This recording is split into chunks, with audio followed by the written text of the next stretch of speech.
балабақшада театрдың алатын орны ерекше.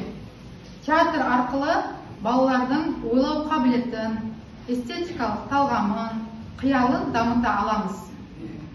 Балабақшада театрдың әртүрлі түрлері бар. Мысалы айтатын болсақ, Фланинград театры. Бұл жерде материалдар алынып салынады, балалардың қолының саусақ моторикасы дамытуға арналған және балалардың ойлау қиялын дамытуға арналған театрдың түрі. Балабақшада көбіне қолданылатын театрдың тағы да бір түрі үстел үсті театрлары. Үстел үсті театры. Мынау қазір келіп қараймыз. Үстел үсті театрына арналған жаңағы материалдарымыз. Тағы да бір театрдың түрі балабақшада көбіне қолданылатын ол қасық театрлары. Қазір келіп материалдармен танысуға болады. Қасық театрлары, қуыршақ театрлары, конус театры, саусақ театры, суреттер арқылы біз балаларға театрдың түрлерін жаңағы үйрете аламыз, және қуыршақ театры. Тағы да бір түрі көбіне қолданылатын ол көлеңке театры болып есептелінеді. Көлеңке театры арқылы да балалардың ойлау қабілетін дамытуға болады екен. Енді қазір қыздар, біз осы сабағымызда, осы менің айтқан тақырыбыма байланысты, бүгінгі біздің тақырыбымызда театр балалар өмірінде деп аталады. Тақырыбымыз театр балалар өмірінде. Енді менің манадан бері айтқан театрлардың түрін біз балаларға, яғни балабақшада қалай қолданамыз, олармен қалай жұмыс жасаймыз, осы театрлар арқылы балаларға адамгершілік тәрбиені қалай бере аламыз, ақыл-ой тәрбиесін қалай жеткізе аламыз, эстетикалық тәрбиені қалай дамыта аламыз балаларда, осы театрдың түрлері арқылы, қазір шығармашылық жұмыстар арқылы бір-бірімізбен жұмыс жасап көреміз. Енді ол үшін мен сіздерді топқа бөлгім келеді.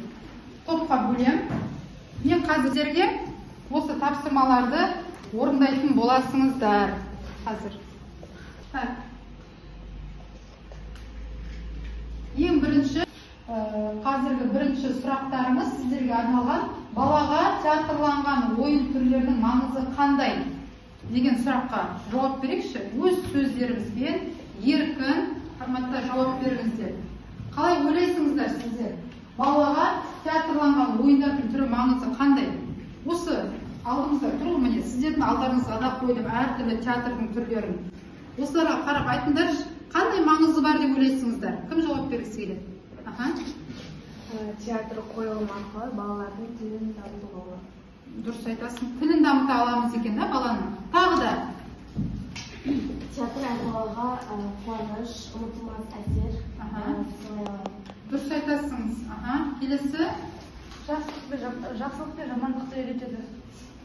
Театр арқылы, ертегілер арқылы, қойылымдар арқылы балалар жақсы мен жаман деген ұғымды түсінеді екен. Өте жақсы. Қиялдарын дамыта алады. Қиялын дамыта алады. Өте жақсы. Дұрыс айтасыңдар. Енді өздерінің ойларыңызша балаға ойын не үшін керек? Сана сезімін дамытады ойын арқылы. Мен сіздерге жаңағы бір комменттерге бір сөзін айтайын. Содан сіздер ағарай түйінді өздерің түйіп, өздеріңнің ойларыңды айтсаңыздар. Ересек адамға дейді комментке айтады, жұмыс, еңбек не үшін керек болса, балаға ойын да дәл солай керек дейді. Яғни өздерің елестетіп қараңдаршы, жұмыссыз жүрген, еңбек етпейтін үлкен ересек адамның өмірі қандай болады? Нашар болады, дұрыс айтасыңдар. Депрессияда болады ғой, солай ма? Күйзеліс болады адамда. Тағы да ешкіммен араласқысы келмейді. Дұрыс айтасыз. Уақытқа бағынышты болады. Тағы да жалқау болады, еріншек болады, ешқандай жұмыс жоқ, еңбек жоқ. Дұрыс айтасыңдар. Енді осы қасиеттерді баланың бойынан іздеп қараңызшы, кішкентай баланың бойынан. Қандай болады бала? Бала ойын арқылы білім алады, және өзінің психологиялық ойын дамытады. Сол ойыннан алған мәліметтерді өзінің өмірінде қолданады. Бала өсу үшін, ол дамуы үшін, тілі жетілу үшін Адамдармен қарым-қатынасқа түсу үшін балаға ең бірінші не керек екен? Ойын керек. Дұрыс айтасыңдар. Енді баланың ойлауына не зат түрткі болады деп ойлайсыңыздар? Қызығушылық, бір нәрсеге қызығушылығы. Дұрыс айтасыңдар. Тағы да? Өзгелермен араласқандағы бір сөзге мән беріп қалады, сосын соны күнәлар болады және де іздеп оны ары қарай дамыту үшін, да? Ол бала әрқашан білгісі келеді барлық нәрсені. Анау не, мынау не, бұл не үшін керек, кім үшін керек, ол қашан пайда болған деген балада сұрақ көп болады. Ол сұрақтың көптігі баланың ойлауы болды. Осымен аяқтайық. Енді мен сіздерге жаңа топқа бөлдім.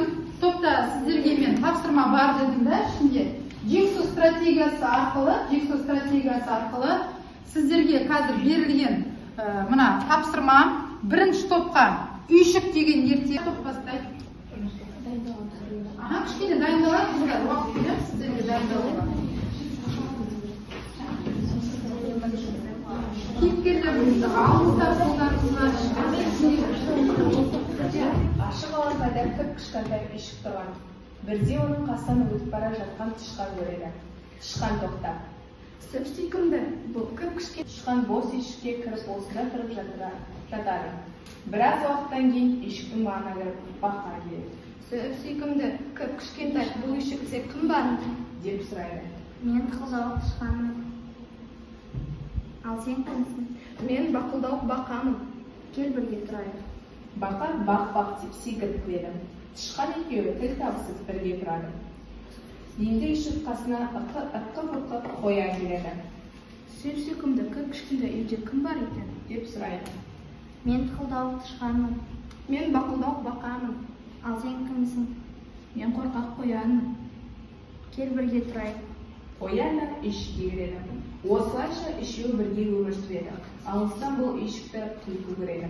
Ақырын басып жақын келіп терезесін қағады. Сөпсүйкімді, кіп-кішкентай, бұл үйшікте кім бар? Мен тықырлауық тышқанмын. Мен бақылдауық бақамын. Мен қорқақ қоянмын. Ал сен кімсің? Мен қу түлкімін. Кел бірге тұрайық. Үйшіктен түлкіге де орын табылады. Достарында төртеу болады. Үйшікке тілі салақтап, айналасында алақ-жұлақ қарап қасқыр келеді. Сөпсүйкімді, кіп-кішкентай, бұл үйшікте кім бар? деп сұрайды. Мен тықырлауық тышқанмын. Мен бақылдауық бақамын. Мен қорқақ қоянмын. Мен қу түлкімін. Ал сен кімсің? Мен сұр қасқырмын. Кел бірге тұрайық. Қасқыр қысым қылпылып ішке кіреді. Әйтсе де кіп-кішкентай үйшікке бесеу де сыяды. Барлығы қосылып ән айтады, тату-тәтті өмір сүреді. Бір күні жиі келіп жүрген айы келеді. Үйшік тұрғындардың салған үндерін естиде бар даусымен үйшікке қарай ақырады. Сөпсүйкімді, бұл үйшікте кім бар? Мен тықырлауық тышқанмын. Мен бақылдауық бақамын. Мен қорқақ қоянмын. Мен қу түлкімін. Мен сұр қасқырмын. Ал сен кімсің? Ал мен Құрбанбай аюмын. Кел бірге тұрайық. Аю арлы-берлі тырбаңдап үйшікке кірмекші болады. Бірақ оның басына кіргенмен денесі сыймайды. Амал таусылған аю: Ендеше мен үйшіктің шатырында шығып тұрайын. дейді. Іштегілер: жоқ, сен дәуірсің, сен кішкентай үйшігіңді көтере алмайды, қиратасың ғой деп шырылдайды.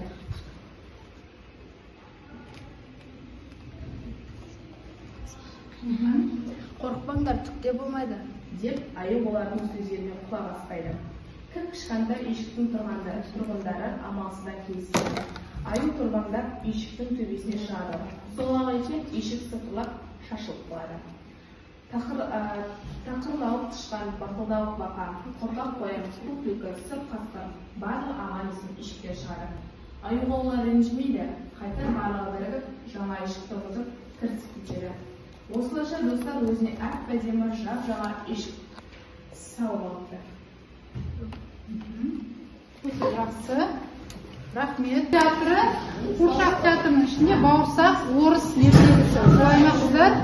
Қане? Ал, бастап көрейік. Емші ертегісіден бір шалмен кемпір болыпты. Шал кемпіріне Кемпір. неме істеймін, ештеңе жоқ. Қамбаның түбін қақсаңшы, үйленшікке жеп маған бауырсақ пісіп берсеңші. Кемпір салыпты. Бауырсақ піскен соң ата баппен жейді деп суытуға қойыпты. Бауырсақ суып жатып ойға батты. Қашайын деп осы жел бір ойға нақ бекітті. Шахтадан түсті сәкіге, сәкіден түсті еденге, табалдықтан секіріп жетіп барды сейітке. Сейіттен сыртқа беттеді, аулаға шығып кетеді. Аулаға шығып алған соң думалап соқпақ жолменен ұзай кетеді. Жол бойымен думалап келе жатса, бауырсақ қаз алдынан тап келді, ұзын құлақ қояннан. Сонда қоян бауырсаққа: Бауырсақ, мен сені жеймін. Депті қоян. Жарайды, ендеше айта ғой дейді қоян. Менің атым бауырсақ, қызарып пістім көңілім шат. Қамбаның түбін қырнаған, невеуішпен елеген, қаймақпенен елеген, күйдірмей майға пісірген. Атайдан да құтылдым, әжейден де сықылдым. Қоян сенен құтылу қиын емес. Маған сұры қасқыр кездеседі. Бауырсақ, мен сені жеймін. Дейді қасқыр. Сұры қасқыр. Менің атым бауырсақ, қызарып Берген тапсырманы екінші топ алып шықты. Қыздар үшінші топтың ертегісі Мақта қыз бен мысық деп аталады. Кәне жұмысын қарайық. Мақтағыз. Бір күні бір үйде Мақтағыз бен мысық өмір сүріпті. Екеуі бірге дос болыпты. Мақтағыз үйін жинап жүріп бір мейіз тауып алады. Ол мейізді мысығымен бірге бөліскен жоқ. Мақтағыз үндемегеннен кейін мысық: Мұнда мен сенің қатарыңды төгемін, дейді. Мақтағыз: мен құйрығын кесіп аламын. Мысық қатықты төгеді. Мақтағыз мысықтың құйрығын кесіп алады. Мысық: Апа, құйрығымды берші, дейді. Мақтағыз: менің қатығымды қайтар. дейді. Мысық сиырға барады. Менің қарным ашып тұр, маған жапырақ әкеп берші. Ары қарай. дейді. Мысық ағашқа барып: Ағаш, маған жапырағыңды берші. Мен шөлдеп тұрмын, су әкелсең жапырақ беремін. дейді. Мысық суға барып жатса, су әкеле жатқан қыздарды көреді. Қыздар, маған су беріңдерші. Бізге сағыз әкеп берсең, біз саған су береміз. дейді. Мысық дүкенге барады. Дүкенші, маған сағыз берші. Сен маған жұмыртқа әкеліп берсең, мен саған сағыз беремін. Мысық тауыққа барады. Тауық, маған жұмыртқаңды берші. Сен маған дән әкеліп берсең, мен саған жұмыртқа беремін. Мысық енді не қыламын деп бара жатса, бір ін қазып жатқан тышқанды көреді. Мысық тышқанды бас салады. Тышқан, сенің үйіңде не бар? Менің үйімде бір уыс тары бар. Жақсы. Ұнады ма? Студенттер. Бәрі үшінші топта өзіне берілген, жексау стратегиясы арқылы берілген тапсырмасын орындап шықты. Жарайсыңыздар. Біздің енді кезекте тағы да топтық жұмыс. Оны біз кубизм стратегиясы арқылы алдық. Бұл жерде сіздердің тапсырмаларыңыз уже бөлініп тұр. Мында бірінші топқа берілген тапсырма балалардың театрландырылған қойылымдар арқылы тілін дамыту. Екінші топқа ойын түрлері деген тапсырма келді. Үшінші топқа театрдың пайда болуы. Қане студенттер алдымыздағы плакаттарды алып, бірігіп, бәріміз жұмыс жасайық.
Театр адамгершіліктің, тәртіптің сәулетті арманның жалғыз ұстазы. Оқушыны ешқашан зеріктірмейді. Театр балаларды тәрбиелейтін әр мекемеге құндылықты жол ұстаушы, және ол сіз ең жақсы мектеп мүлде жоқ болмайды. Театрда балалар өзін жақсы түсіндіріп көрсете алады. Топта жұмыс істеуді үйренеді. Жақсы. Қане, екінші топ. Театрлық ойын мектепке дейінгі балалар ойынның бірі болып отырып, адамгершілігі мәндегі әдеби және фольклорлық шығармаларды түсіндіру және осы ойынға қатыстыру барысындағы әлеуметтендірудің тиімді құралы болып табылады. Бұл ойын ұжымдық сипаты болады және жағымды өзара әрекет тәсілдерін меңгеруге, достық, жолдастық сезімдерін дамытуға қолайлы жағдай жасайды. Жақсы, өте жақсы. Берілген тақырып балалардың театрландырылған қойылымдар арқылы тілін дамыту екен. Солай ма? Қорғап шығалды деп ойлайсыздар ма, студенттер? Жақсы, жақсы деп балалар. Тоқтайық. Келесі топ, келесі. Ойынның түрлері. Ойын ол ойынның алатын енді орны ерекше балаларда. Не айтамыз ойын туралы? Ойынның түрлері. Дидактикалық ойындар, қимыл қозғалыс ойындар, сюжеті, рөлді ойындық ұлттық ойындар арқылы. Рөлдік ойындар мектепке дейінгі балалар өмірінде елеулі орын алады. Бұл ойындар ұзақта, қысқада болуы мүмкін. Сюжетті, рөлді ойындар, бейнелеу құралы, рөл мен ойын балабақшада ойынның қандай түрлері бар екен? Сонымен дидактикалық ойындар, қимыл қозғалыс ойындар, сюжетті, рөлді ойындар, ұлттық ойындар. Солай ма? Осы ойындардың балалардың өмірінде алатын орны ерекше. Жақсы, жауаптарыңыз өте жақсы. Бұл нелерді, тапсырмаларды жақсы орындап шықтыңыздар. Енді сіздерге берілетін тапсырма дубляж, дыбыстау стратегиясы арқылы мына жерге сізге сілтеме берілді. Осы сілтемеге өтіп сіздер осы тақырыптың материалын оқи аласыңыздар және үй тапсырмасы осы жерде.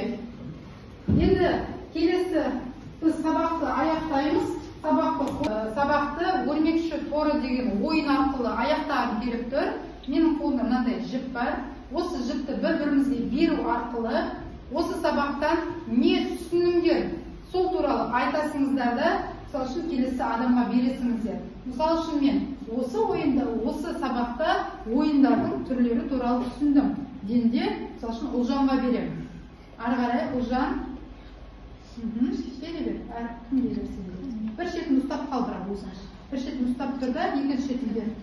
Мен осы сабақта театр туралы үйрендім. Мен осы сабақта театрдың түрлерін және театр не екенін түсіндім. Беріңіз, мында, алдыңызға беріңіз. Театрда неше түрі бар екенін түсіндім. Жақсы, өте жақсы. Білерін және оның балаларға қандай маңызы бар екенін түсіндім. Өте жақсы. Жарайсың.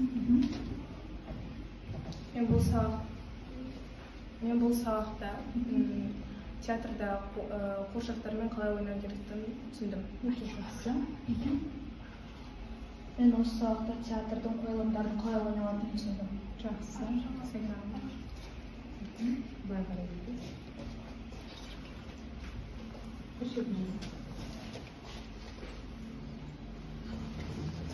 Мен бұл сабақта театр туралы және ертегілер туралы жақсы білім алдым.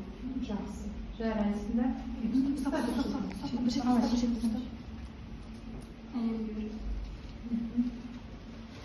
Мен бұл сабақта балалардың қалай ойын дамытып, қалай жетілдіруді үйрендім. Жақсы. Енді не үйрендіңіздер? Сол туралы айтайық, студенттер. Не үйрендіңіздер? Мен бұл сабақтан балалардың театр арқылы, ойындар арқылы өздерінің тілдердің дамуын солардың бәрін үйрендім. Сол балаларға өте жақсы.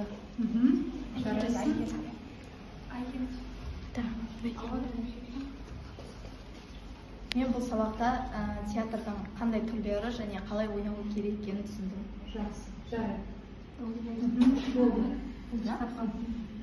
Жақсы, студенттер, енді осы нені жіпті кейін қарай жинау арқылы, яғни кері байланыс дейді ғой, не үйренгенімізді. Мен бұл сабақта театрдағы қуыршақ қалай балаларға үйрету керектігі сол туралы izledim. Жақсы. Келесі, Руслан. Мен бұл сабақта балаларға қуыршақтар арқылы ойнатуды үйретемін. Жақсы. Мен бұл сабақта топпенен жұмыс жасауды үйрендім. Және де тек қана өзімнің ой емес, өзгелермен де ой бөлісу және өзгелердің де ойын білуді түсіндім. Жақсы. Мен осы сабақта театрда қалай ойнау керектігін және де балдарыма қалай көрсету керектігін түсіндім. Студенттер көп рахмет. Бүгінгі сабақ қызықты болды деп ойлаймыз. Осы алған білімдеріңізді, теориялық білімдеріңізді практикамен ұштастырып, осы ойынның түрлері, манадан бері айтып жатырғанда, театрдың түрлері, жаңа театрдың түрлері мен материалдарды қалай дайындау керек екенін үйрендік мына жерде, солай ма? Осы білімдерімізді практикада балалармен сәтті өтуін сіздерге тілеймін. Жақсы, сау болыңыздар.